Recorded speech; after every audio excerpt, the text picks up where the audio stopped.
지난 시간에 지난주에 처음 고대 때부터 해서 선사, 이집트, 그리스, 로마, 그다음에 중세에서 비잔틴, 로마네스크, 고딕까지 보다가 그 중간까지 보고 그리고 마쳤었어요.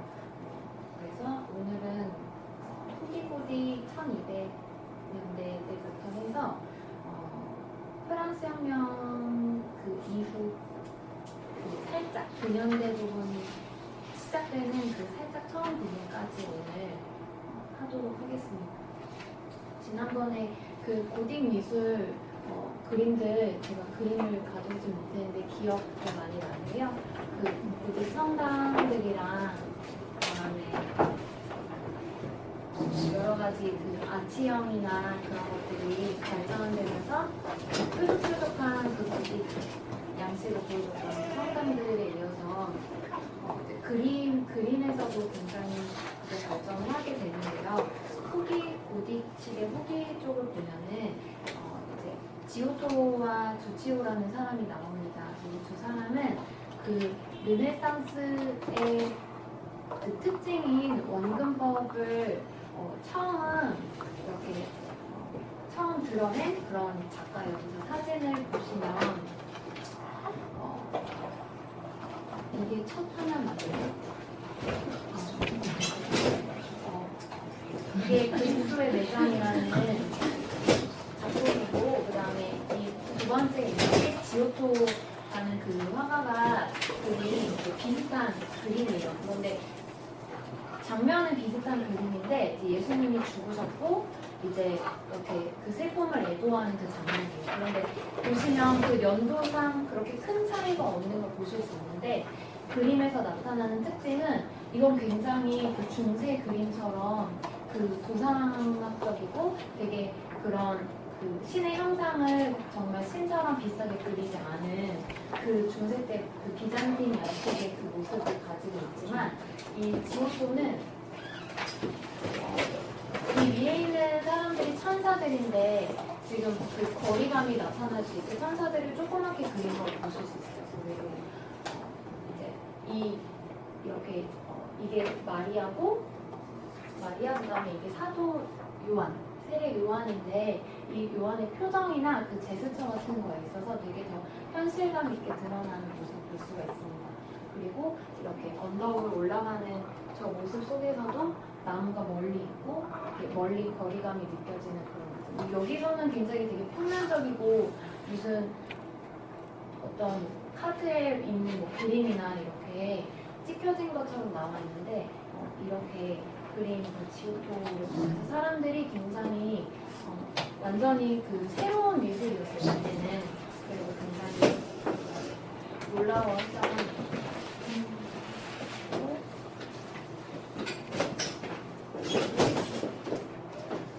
이렇게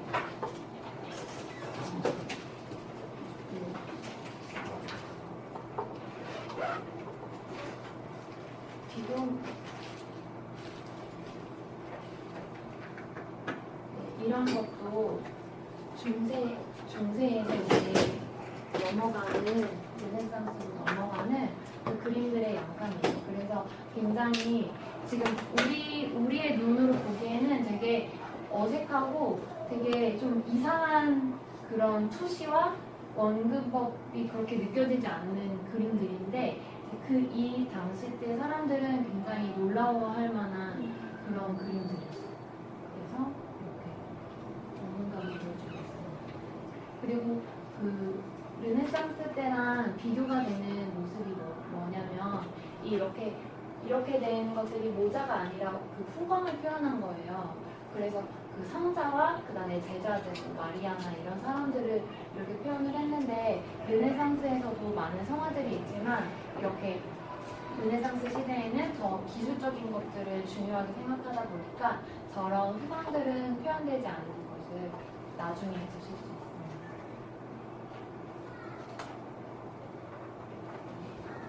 중세의 해체가 되면서 이제 여기 글을 함께 보시면 중간 이후에 이제 르네상스가 시작이 되는 시대가 와요. 그래서 그 부르주아라는 보면은 그 신흥 자본가 계층이 탄생을 하면서 그 부르크라는 사람들이 있었대요. 그 사람 부르크라는 의미가 장원과 장원 사이에서 교육하는 사람들이라는 뜻이었대요. 그래서 이 부르크에서 그 부르주아라는 말이 생겨나게 됩니다.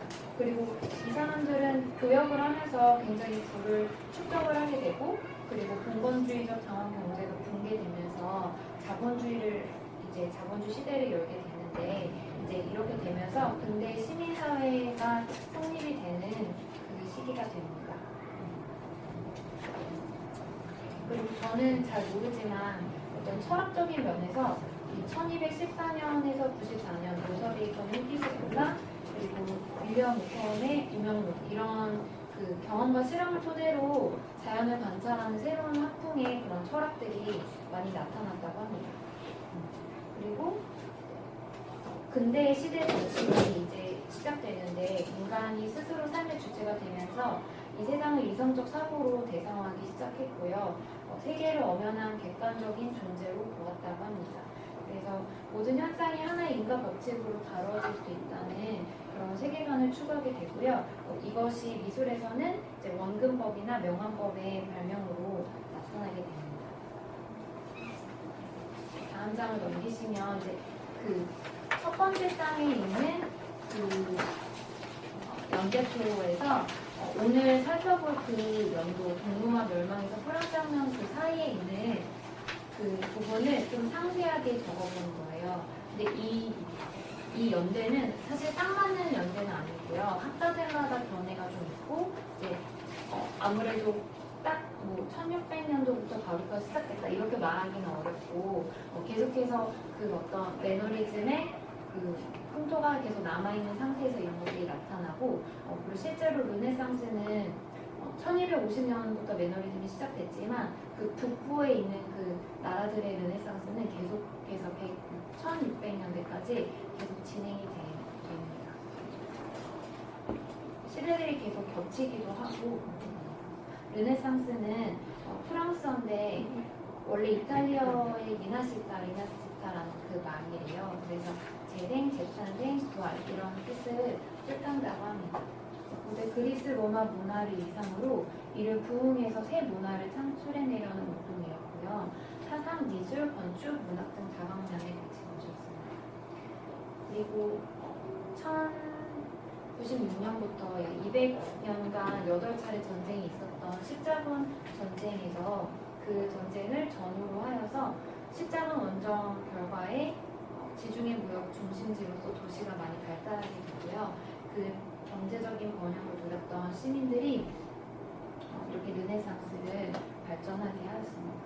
그리고 이때 굉장히 그 부유했던 나라가 스페인, 포르투갈, 네덜란드인데 네덜란드 같은 경우는 그 항구 도시여서 청원과 그 생선 같은 걸 되게 많이 팔고 그래서 되게 돈을 많이 벌었다고 해요. 그래서 굉장히 부유해졌고 그런 그 금융업자들이나 정치적인 지배자들이 그 문화를 보호하고 많이 지원하려고 했다고 합니다. 이런 인문주의자들의 그 고전 문화의 부흥은 이제 굉장히 인본주의적인 사상을 많이 낳았고 그리고 그 과학적인 탐구가 같이 이루어지면서 해부학이나 이런 것 때문에 그 신체 묘사가 굉장히 뛰어나게 되는 걸 볼 수 있고요. 그리고 신대륙을 발견하고 과학적인 탐구로 인해서 인간 스스로 그 능력과 자신감이 상승하게 되면서 이제 교회는 이제 종교개혁으로 무너지면서 인본주의가 더 강하게 나타나게 됩니다. 르네상스 시기에 발견된 것이 4가지 정도가 요약되어 있는데 이 시기에 유화물감이 처음 발견이 됐어요. 그래서 그 광물질을 기름에 섞어서 만든 물감인데 굉장히 색채가 풍부해서 그 고대 중세 때 그 프레스코아나 템페라 같은 것들을 대신하게 되었고요. 그리고 선원근법과 그다음에 명암 그리고 그 피라미드의 그 삼각 구조의 그 안정적인 그 구도를 통해서 그 고대의 문화를 다시 부흥했다고 볼 수가 있습니다. 이게 그 선원근법이 나타난 최후의 만찬인데 뒤에서도 보실 수 있어요. 이게 그 초기 르네상스 때 선원근법을 연근법과 그리고 그런 공간감의 깊이가 이제 그 두치오랑 지오토 이후에 제대로 드러나기 시작하는 그 작품이에요. 그래서 성삼위일체라는 작품인데 이제 십자가에 달리신 예수님이 있고 잘 안 보이실 텐데 그 예수님의 머리 위로 성령을 상징하는 비둘기가 있어요. 그리고 그 뒤에는 이제 성부이신 하나님이 나타나서 이 성삼위일체가 하나로 같이 나타나게 됩니다. 근데 진짜 잘 안 보이는데 수영 안 했어요? 네, 수영 아니고 비둘기 하얀 비둘기. 젊으세요. 근데 굉장히 공간감을 잘 나타내주고 있고 이제 이거는 이제 그 초기 르네상스다 보니까 아직 그 모자 같은 그 후광을 아직 그려주고 있는 걸 볼 수가 있어요. 마리아, 그다음에 테레리완입니다.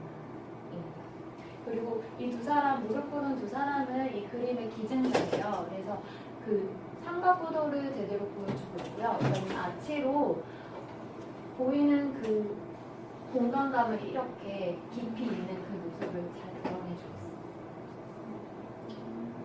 그리고 우리 같이 지난 시간에 배웠던 그 기둥 양식이 여기서도 나타나고 있어요. 여기 보면 이루니아 양식이 있고 이 위로 보면 코린트 양식이 있습니다.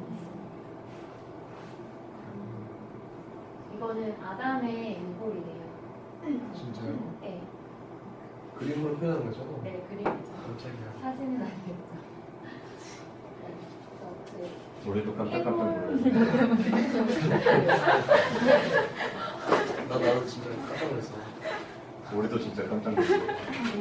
해골 언덕이라는 그 의미, 그 불보다에서 주무셨다 그 언덕 그 이야기를 하고 싶어서 이걸 잠깐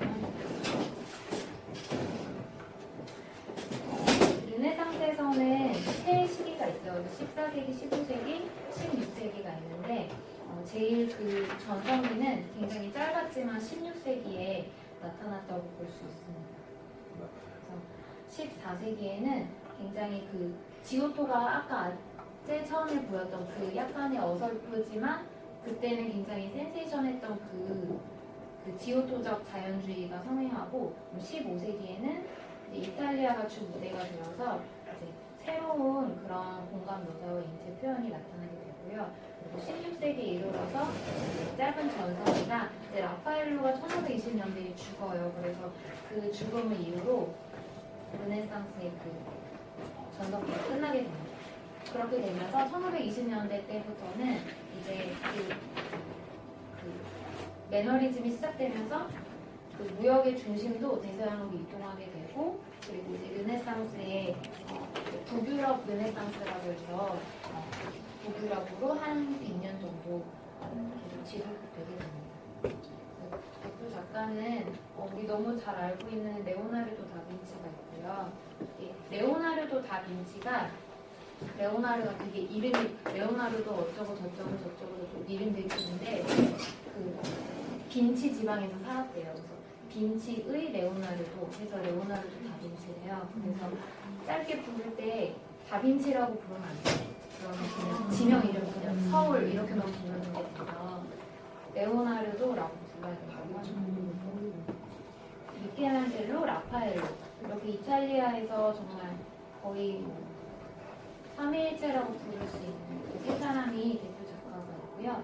북유럽에서는 그 알브레이트 뒤러라는 사람이 있어요. 근데 이 사람은 파나로 되게 유명한 사람인데 이탈리아에 가서 유학 가가지고 한 2번 정도 유학을 가가지고 되게 그 새로운 르네상스 미술을 보고 북유럽으로 전파를 했다고 합니다. 그리고 얀바네이크 네덜란드 사람인데 플랑드르 화파라고 언제 들어보실 기회가 있으실 거예요. 이거는 네덜란드랑 벨기에 지역이라고 합니다. 이제 작품들을 쭉 보실 건데 이게 피렌체 두오모 성당이에요.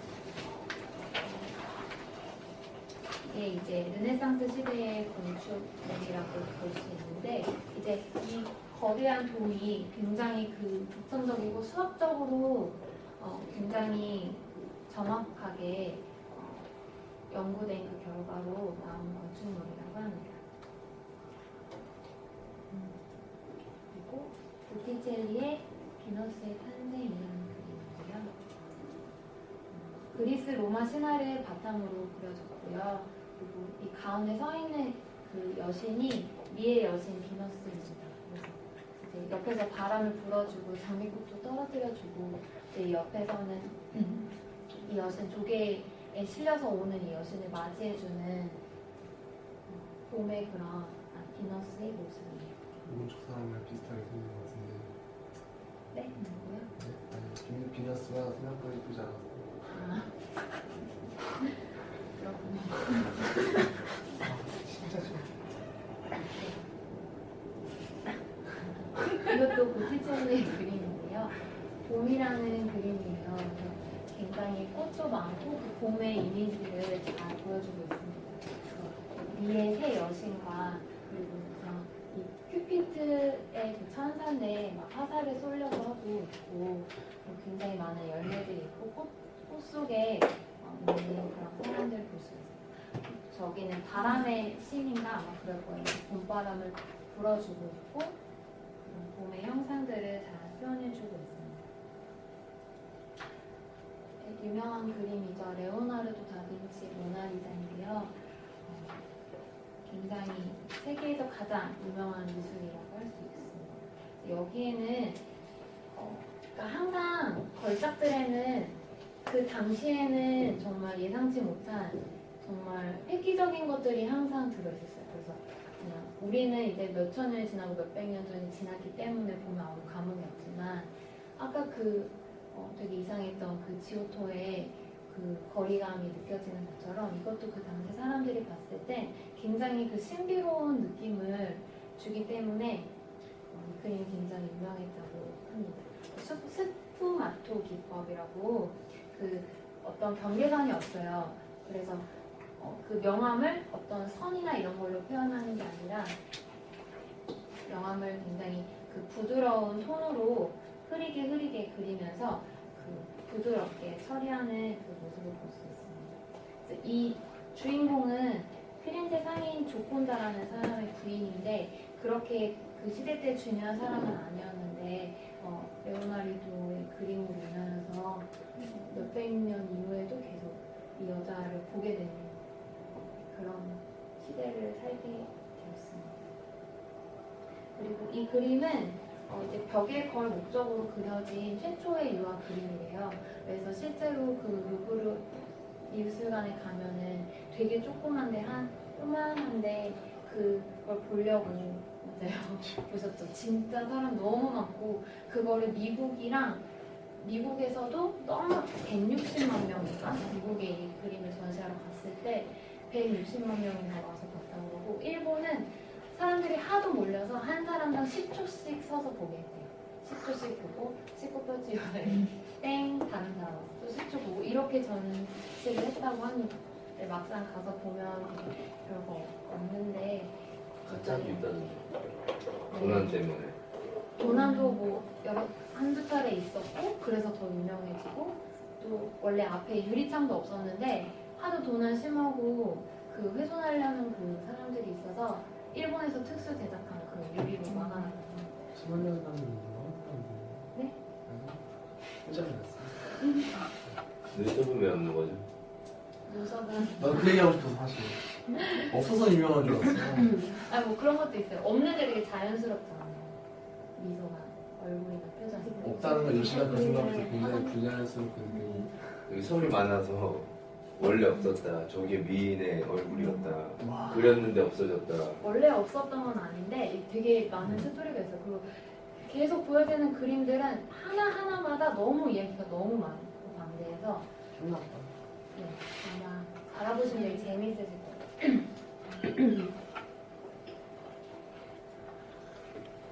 그리고 이건 동굴의 성모라는 그림입니다. 이것도 레오나르도 그림입니다. 굉장히 그 구도를 삼각구도를 잘 보여주고 있고 이 아치 모양으로 그린 그림이 르네상스 시대 때 성화와 이제 여러 그림에 되게 많이 나타나고 있어요. 그래서 이게 이제 성모 마리아고 세례요한과 예수님이 있고 이게 왜 손가락을 왜 이렇게 가리키고 있는지는 잘 모르나 봐요. 사람들도. 너가 기도해. 넘어가기도 해. 넘어가기도 해. 기도하네. 여기 뭐 아네모네나 여러 가지 뭐 풀이나 이런 것들도 다 의미를 내포하려고 합니다. 이 그림에 그 스케치본이 있어요. 이 그림이 아니라 네, 이 그림은 그 자궁 속을 그린 건데 태아를 그린 게 너무 사실적이어서 그 현대의학 그 발생학 교재인가 거기에도 있다고. 네, 굉장히 뛰어난 거의 뭐 천재였다고 볼 수 있습니다. 이런 그림도 있어요. 흰 담비랑 안에 이 그림은 원래 이 뒤에 그 모나리자 아까 그 뒤에 있던 그림처럼 배경이 있었는데 복원 과정에서 다 이렇게 됐다고. 그래서 되게 뚜렷하고 뭔가 아까 앞서 봤던 그 모나리자라는 느낌이 조금 다른 것 같아요. 이게 스케치가 있었는데 저는 이게 그렇게 유명한 그림인지도 모르고 이렇게 봤을 때 그냥 나왔는데 굉장히 유명한 그림이더라고요. 성 모자와 성 안나라는 그림인데 이거는 그러니까 이 마리아와 예수님 그리고 양 굉장히 양이 주는 그 의미가 있잖아요. 그 어린 양에 대한 그 상징하는 예수님이 그 어린 양처럼 대신해서 우리를 죽는다라는 그 의미인데 예수님이 되게 막 천진난만하게 막 양을 막 목을 조르고 되게 막 장난을 치는 모습을 볼 수 있어요. 이런 데서 그런 어떤 비극적이지만 그 예수님의 또 순수성을 또 보여주기도 하고 그리고 이 성모자 마리아와 그 아들 그리고 사실 성부 성자 성령 이렇게 하거나 아니면 성모와 예수 이렇게 그린 건 많은데 이 어머니로 이렇게 이어지는 그 3대를 표현한 그림은 없다고 해요. 그래서 이 그림이 되게 유명했던 건 마리아의 엄마 예수님의 할머니. 처음 보는 것 같아요. 마리아의 엄마는 처음 보는 것 같아요. 이것도 되게 그런 삼각구도와 그런 안정적인 모습을 볼 수 있습니다. 스케치 이거는 루브르 박물관에 있는데 스케치본은 영국에 있어요. 그래서 되게 보시면 재미있어요. 굉장히 유명한 또 레오나르도 다빈치 최후의 만찬입니다. 이 그림은 이제 그 소실점이 이렇게 딱 예수님의 이 눈으로 딱 모이게 돼요. 그래서 딱 감상자로 하여금 예수님을 집중할 수 있게 우리가 그냥 모르는 사이에 그렇게 딱 예수님을 집중하게 되고요. 그리고 어떤 저런 천장과 그다음에 그 아치까지 다 이용해서 소실점을 사용하는 것을 볼 수 있습니다. 그래서 이렇게 3명씩 잘라진 그 12제자들의 모습을 볼 수가 있고요. 그 생전에도 이미 그 최후의 만찬이라는 그 소재는 굉장히 화제가 된 그런 작품인데 어떤 중세 때는 예수님의 배신자가 이제 가룟 유다가 밝혀지는 장면이나 그냥 성산식을 대하는 모습만 그려졌는데 이거는 이제 너희 중 누구 하나가 나를 팔리라 한 그 직후에 그 정신없고 혼란스럽고 걱정도 있고 공부도 있고 하는 그런 그 모습을 장면을 담아낸 그림이에요. 그래서 이게 실제로 가면 이렇게 되어 있다고 해요. 이게 그 여기 성당 수도원에 있는 그 식당에 있는 벽화였는데 이건 이제 그 복원하거나 그 복제한 깨끗한 그림이고요. 저 모습 유다, 베드로, 요한을 보면은 저 유다가 쥐고 있는 게 돈주머니예요. 그 30세기에 예수님 팔잖아요. 그리고 베드로는 또 칼을 들고 있어요. 이게 칼, 이렇게 칼, 그 다말의 귀를 잘랐던 다말 맞나요? 다말이 아닌데. 그 아무튼 그 말고의 귀를 잘랐던 그 칼, 이런 어떤 상징적인 것들을 볼 수 있습니다.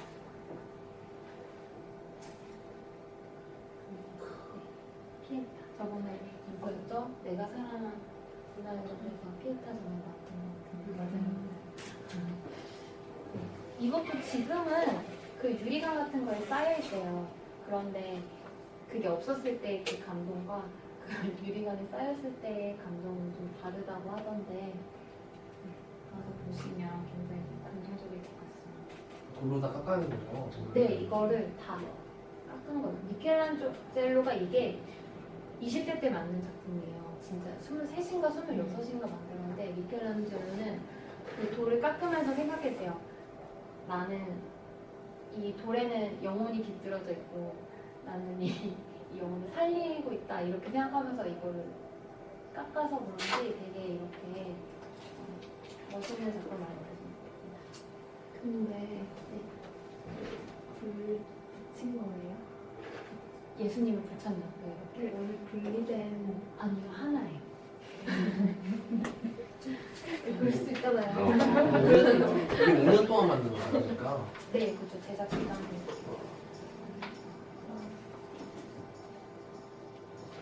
청년 시기에 이미 굉장히 천재적인 실력을 갖고 있는 걸 볼 수가 있고요. 이걸로 인하여서 교황 율리우스 2세인가? 그 사람이 이걸 보고 굉장한 감동을 받아요. 그래서 그 시스티나 성당의 벽화를 주문합니다.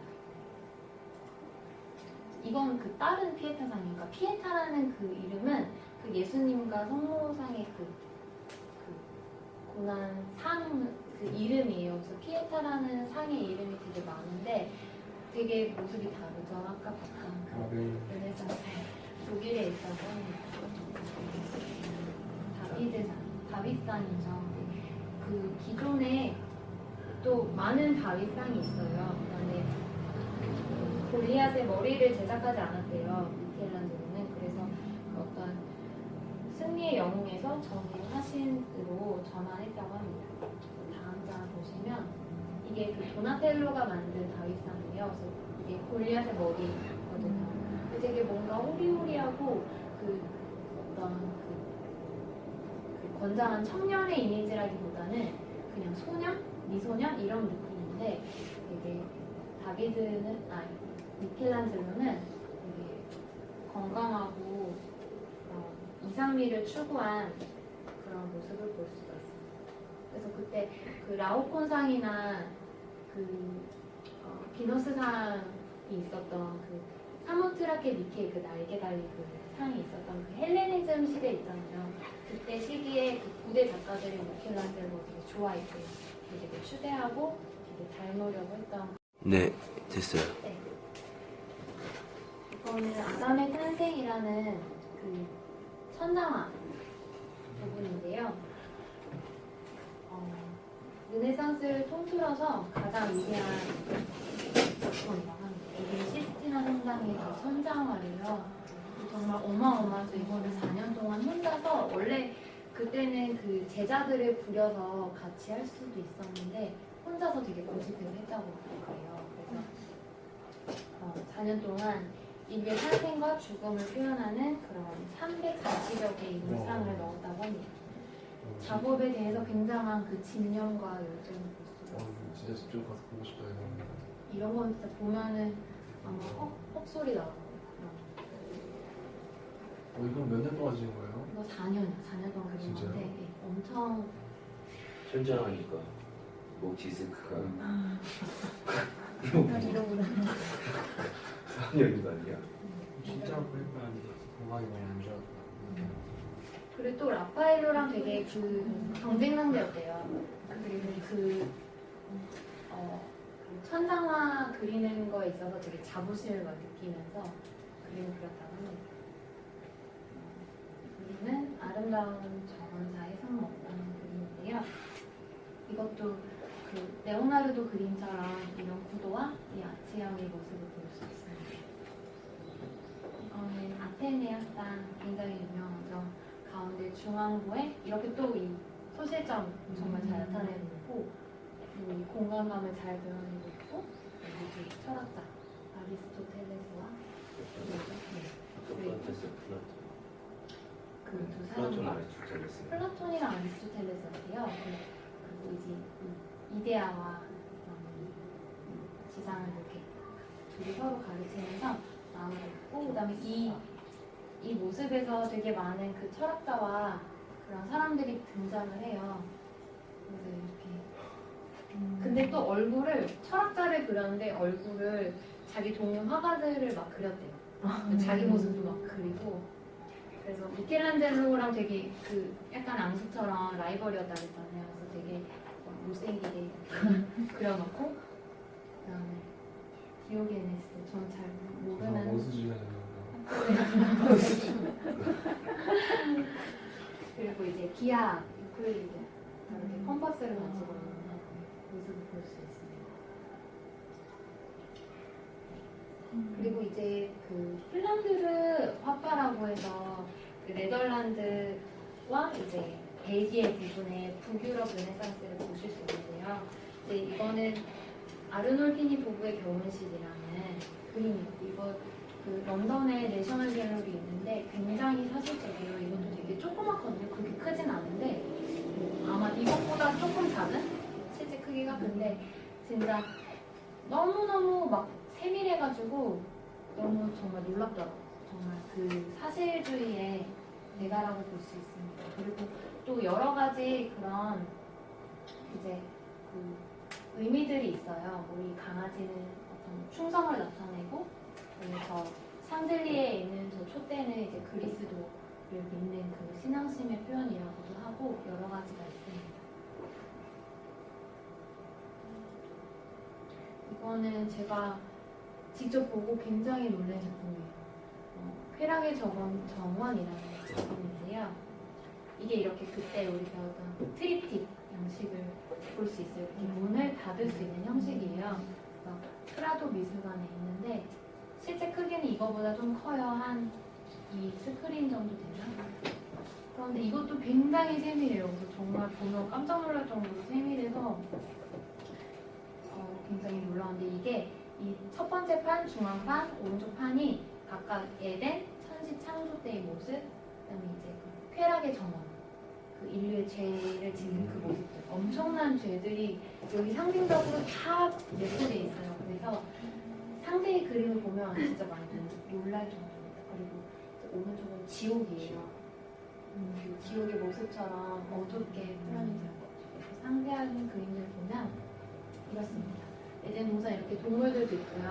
새들도 있고 굉장히 자연의 모습인데 이제 이 중앙 패널 부분 보면 이렇게 막 음란함을 즐기는 사람들, 그다음에 어떤 열매를 따먹는 그런 모습들 이런 걸로써 그런 그 선악과를 먹는다거나 아니면 그 죄악을 저지르는 모습에 대해서 되게 상상을 엄청나게 발휘한 그 그림들이 가득 차 있고요. 그다음에 이 옆에 오른쪽 패널은 지옥. 이제 사람들이 계속 죽죠. 저렇게 임산부도 죽고 다 잔인한 동물에게 집어먹히고 그런 모습들을 보여주고 있습니다. 그리고 이런 그 환상적인 모습들은 나중에 그 초현실주의자들이 굉장히 이 부스를 되게 막 우대해요. 추대하고 되게 많이 그 영향을 주는 그런 작가입니다. 브레겔의 바벨탑 많이 유명한 큰 그림이죠. 이 그림도 사실 이 바벨탑은 그때의 모습을 그렸다기보다는 이때 그 플란드르 지방의 네덜란드 지방의 어떤 그 모습을 비슷하게 그렸다고 합니다. 그래서 브레겔은 굉장히 그 풍경화나 이런 풍속화 같은 걸로도 많이 유명한데요. 네. 오스트리아에 있고요. 비미수사 박물관이 있다고 합니다. 그리고 이제 1520년이 넘어가면서 이거는 이제 북유럽 르네상스라서 1600년대까지 계속 진행되는 모습을 볼 수가 있고요. 매너리즘으로 이제 넘어가게 됩니다. 이때는 그 디마니에라라는 이탈리어로 규범 스타일을 의미하는 그 단어로 설명이 되는데 영어의 틀에 박힘이라는 그 용어에서 매너리즘으로 의미를 한다고 합니다. 르네상스가 바로크로 이제 옮겨가는 그 사이의 과도기적 양식인데 이제 미켈란젤로와 라파엘로 이제 그 이전에 있던 레오나르도가 너무 이상적인 그 균형과 이런 걸 너무 뛰어나게 보여준 거예요. 그래서 더 이상 화가들이 어떤 내가 무엇을 해야 할 것인가, 무엇을 그려야 되는 것인가 이제 이런 난점들이 이제 질문이 되었고 그다음에 어떤 그런 거에 대한 대답이 조화나 이성 현실성을 대신해서 어떤 구조화와 감성 상상력 이런 불안함들을 나타내는 그런 그림들이 많이 있습니다. 실제로 그런 시대상의 불안정함도 많이 나타나는데요. 이런 그림이에요. 파르미자니노의 목이 긴 성모인데요. 굉장히 비율이 보면 되게 이상한 거 볼 수가 있어요. 목부터 되게 많이 늘어지게 그렸고 이 예수님은 거의 뭐 팔 늘어지고 되게 불안정하잖아요. 뭐 떨어질 것 같고 이런 좀 이상하면서 뭔가 그런 라파엘로와 그 세 사람이 보여줬던 그런 구도와는 되게 다른 양상을 볼 수 있습니다. 이런 식이에요. 굉장히 그 구도가 사선적이고 되게 불안하고 좀 뭔가 그 색감도 되게 어두침침한 그런 모습을 볼 수 있습니다. 이 그림도 최후의 만찬을 그린 그림이에요. 그런데 그 레오나르도 다빈치 그림과 굉장히 차이가 있죠. 이렇게 하늘이 열리고 천사들도 보이고 그런 어떤 그 불안함과 그런 것들까지 표현이 되었습니다. 그리고 그 사상적인 그런 역동적인 그런 구도까지 나타내고 있습니다. 이제 바로크 미술인데요. 이제 바로크 미술은 르네상스의 그런 그 집약된 기술과 그다음에 웅장한 스케일 그리고 매너리즘의 그 감성적이고 격정적이고 극적인 요소가 이제 결합되면서 나타나요. 그래서 바로크는 이제 일그러진 진주라는 의미라고 합니다. 그래서 그 고전주의, 그러니까 그 클래식한 그 르네상스의 그 예술이 되었던 그 고전주의적 관점에서 바로크 시대에 대한 그 비난적인 어투로 썼던 말인데 이제 그 후대에 들어서면서 바로크 시대를 의미하는 그 말이 됐다고 합니다. 그래서 그 스위스 미술사가 벨플린이라는 사람이 있대요. 이 사람이 르네상스 시대랑 바로크 시대의 그 그림에 대해서 이렇게 비교를 하고 있었어요. 그래서 르네상스는 어떤 이런 선적이면서 선적인 것이지만 바로크는 더 회화적이다. 그래서 어떤 그 듀러라는 사람의 그 판화에 보면은 그림은 없지만 굉장히 그 선으로 명암을 표현하는 게 많은데 이제 이렇게 그 그림의 붓터치나 이제 가까이서 보면 이게 되게 명확하진 않은데 멀리서 보면 되게 자연스러운 명암이 나타나는 그림들이 많아지게 됩니다. 그리고 평면적인 것보다는 입체적이고 그리고 선의 입체감이 아니라 면에 의한 입체감이 표현된다고 하고요. 폐쇄적인 형식보다는 개방적인 형식으로 고전의 그런 삼각구도나 균형을 이루는 구도가 아니라 비조직적이고 그 아까 엘그레코의 그림처럼 되게 이상한 구도로서 보여지고 있다고 합니다. 이거는 이거 이전에 바로크에 대한 사상을 조금 설명을 드리면 당시에 그 무한대 개념의 그 수학 그 개념이 이때 발달했다고 해요. 그래서 그 무한한 신을 무한의 개념으로 설명하기도 하고 아주 작은 부분에까지도 하나님을 표현하거나 그 예술에서 나타내었다고 합니다. 그래서 뭐 실내 장식이나 옷이나 이런 거에 주름이 지는 게 굉장히 많아졌고요. 그 다음에 뭐 그 성베드로 성당 광장을 보면 사진이 있나? 사진이 나오면 말씀을 해드릴게요. 그리고 그 음악 같은 거나 문학에서도 되게 많이 그 바로 그 사상이 어떻게 나타났냐면 그 바하의 인데션이나 핸델의 메시아 할렐루야를 들으면 되게 음악이 계속 조화가 되잖아요. 그런 어떤 그 음악이 계속 그 한 번에 여러 가지 것들이 한 번에 표현되는 그 바로크의 음악이 또 발달되었다고 합니다. 그래서 대표적인 화가로는 카라바조, 푸센, 루벤스, 벨라스케스, 베르메르, 렘브란트 이런 사람들이 있습니다. 여기 렘브란트 그림인데요. 출두각사 해부학 강의라는 그림입니다. 당시 이제 범죄자 시체를 가지고 해부학 강의를 하는 그 시간인데 그 장면인데 여기 나오니 저 교수와 이제 7사람이 이제 이 그림을 갖고 싶어서 되게 거액의 돈을 들였다고 해서 이 당시 때 되게 자기 자신을 걸어놓고 싶어하고 나는 되게 박식한 사람이다 이런 것들을 드러내기 좋아했던 시대 사람들을 보여주고 있습니다. 이 그림을 그리고 렘브란트가 한꺼번에 그린 이 집단 초상화가 이 그림이 아마 처음이라고 해요. 근데 이걸로 되게 또 유명해진 거예요, 렘브란트가. 그래서 이 다음 그림을 의뢰받았어요. 그런데 여기서 이제 망하게 됐어요. 왜냐면 렘브란트가 굉장히 그 자신의 어떤 그 예술 세계를 되게 표현한 거거든요. 그러니까 되게 그 어두움 안에서 그 빛이 딱 조명되면서 강조할 것들을 강조하고, 그다음에 그 사람들을 빛이 나와. 다 맞아요. 다 드러내는 것이 아니라 이제 그 빛에 의해서 강조된 사람을 강조하면서 그 어떤 의미들을 나타내고 이제 이렇게 자기의 그런 것들을 이제 포함해서 같이 그린 건데, 이제 여기에 있던 사람들은 아까 보았던 그 7인의 그 모습을 상상했던 거예요. 자기 얼굴이 다 보이는. 그래서 되게 걸어놓고 싶었던 건데, 똑같은 돈을 줬는데도 뭐 자기 얼굴은 막 반밖에 안 보이고 어디 뭐 어둠에 가려서 안 보이고 누구는 되게 돋보이고, 이제 이렇게 그리다 보니까 렘브란트의 그런 뭐 예술성이고 뭐고 그냥 다 욕을 한 거예요. 다 돌을 던지고. 그러면서 렘브란트가 굉장히 가난하게 되면서 근데 그래도 끝까지 자기 그 예술성을 고집해요. 그래서 더 나중에 유명한 그 자화상도 엄청 많이 남기고 더 유명하게 됩니다.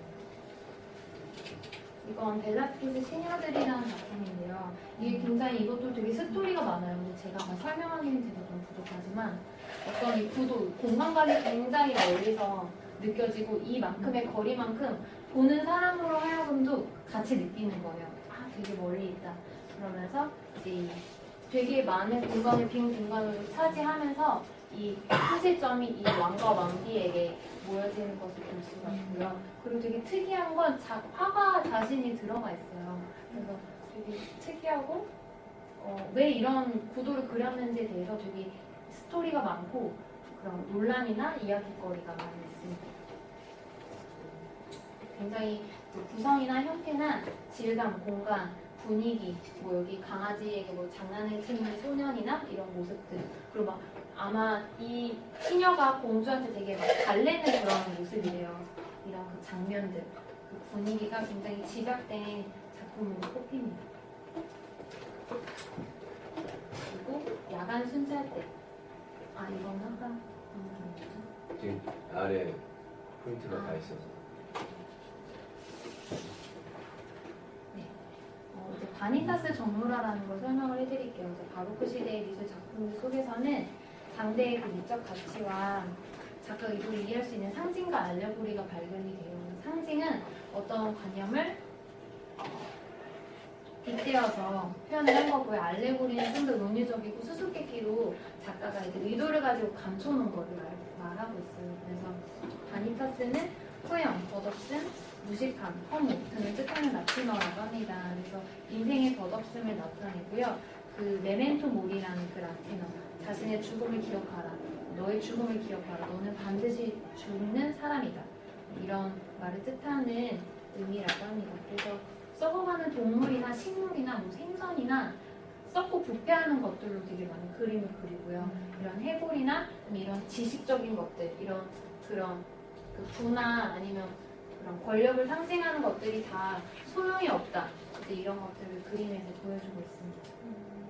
이것도 마찬가지고, 꽃은 언젠가 시들지만 저렇게 죽음은 우리에게 올 수밖에 없는 그런 운명이고, 이런 부귀한 영화들을 누리려고 하지만 너는 너의 죽음을 기억하라, 이런 의미라고 볼 수 있습니다. 그림도 주고 싶다. 이거는 좀 예전에 그려진 건데요. 이 앞서 바니타스 그 바로크 때보다 한솔바인의 프랑스 대사들이라는 그림이, 이게 아마 런던인가 영국 박물관인가 내셔널 갤러리인가 있을 거예요. 이 그림 여기 보시면요, 이게 굉장히 그 프랑스, 그러니까 대사들이면 굉장히 그 시대를 좌우하고 움직이는 사람들이잖아요, 지금도. 그런데 이 이상한 이걸 보면요, 이게 해골이에요. 근데 이 해골이 가서 보셔도 되고요, 나중에 보셔도 되는데, 저기 멀리 거리에서 지금 앉아있는 그 효정이 쪽에서 더 멀리서 보면요, 이게 해골의 그 모양으로 딱 보여요. 그래서 굉장히 실제 지금 여기서 저기서 보면 그렇게 보여요? 되게 어설프게 보이고요. 되게 그 미세한 각도로 저기 옆에서 보면은 그게 해골로 보여서 이게 어떤 그 화가의 알레고리, 은유적으로 이제 숨겨놓은 그런 의미들을 그리고 이제 로코코 미술인데요. 이거는 사실 그렇게 그 중요한 사조는 아닌 것 같아요. 모카이유라는 분수 장식, 석굴 등의 장식하던 그 조약돌 조개 장식의 말이 어원이 된다고 합니다. 굉장히 장식적이고 그런 어떤 그 귀족 계급의 그런 사치스러움을 되게 보여주고 있습니다. 이거는 프라고나르의 그네라는 작품인데요. 굉장히 관능과 쾌락을 추구하던 그 미술 후원자들의 취향을 잘 반영하였다고 합니다. 젊고 아름다운 여인이 그네를 타고 있고요. 이 사람이 막 훔쳐보고 있고 여기 뒤에서는 그네를 밀어주고 있어요. 당시에 공공연하게 만연했던 그런 외설을 이렇게 표현했다고 합니다. 뒤에 에리아 동상이요. 네, 동상 같은 거예요. 이런 것 같아요. 굉장히. 네, 동상.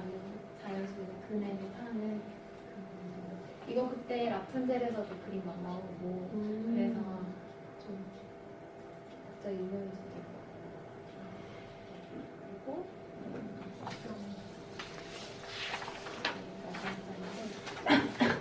이제 18세기에서 19세기까지 서양에 대해서 간단하게 설명을 하고 마치도록 하겠습니다.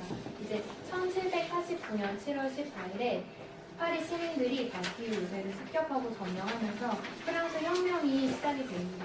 이 사건을 도화선이 되어서 귀족들이 대거 학살이 되었고 이제 루이 16세와 마리 앙투아네트 왕비까지 국민들이 지켜보는 가운데 전부대에서 처형이 됩니다.